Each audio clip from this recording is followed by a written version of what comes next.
अस्सलाम वालेकुम सामीन। 7 सफ़रुल मुज़फ़्फ़र और 25 अगस्त है।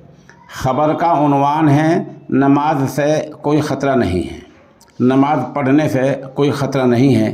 Karnataka high court.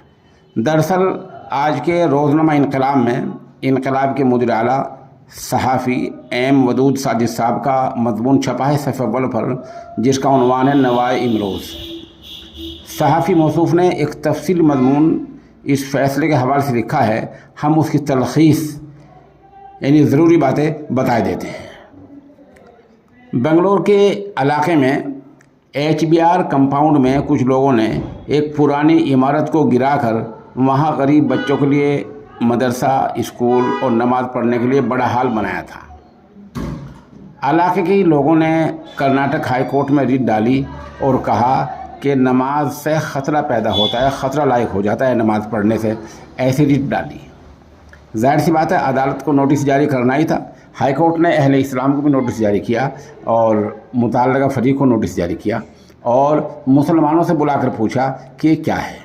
अहले इस्लाम ने कोर्ट को बताया इस इमारत में एक मदरसा और गरीब नादार बच्चों के लिए एक स्कूल तामीर किया गया है।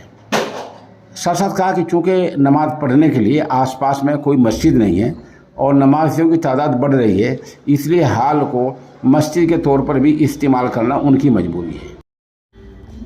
अदालत ने अहले इस्लाम की दलील सुनने के बाद उन्हें हिदायत दी कि बरोहट बेंगलुरु महानगर पालिका से बाकायदा इजाज़त हासिल करने की दरख्वास्त दी जाए और वहाँ से नक्शा वगैरह सब कुछ पास कराया जाए। ये अच्छी बात है। बहरहाल अदालत ने साथ साथ ये भी कहा मुखालिफ फ़रीक़ के वकील को कि आप लोग जिस तरह की बात कर रहे हैं ये बात नहीं मानी जाएगी, ये सब गलत है और नमाज़ पढ़ने से कोई ख़तरा नहीं है।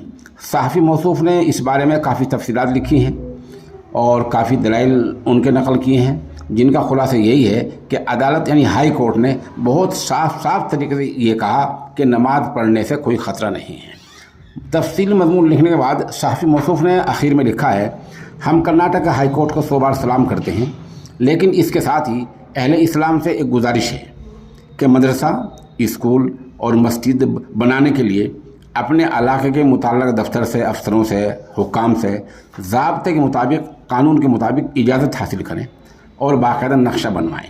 ख़ास तौर पे ऐसे इलाकों में जहां मिली जुली आबादी रहती है ये इजाज़त और भी ज़रूरी हो जाती है।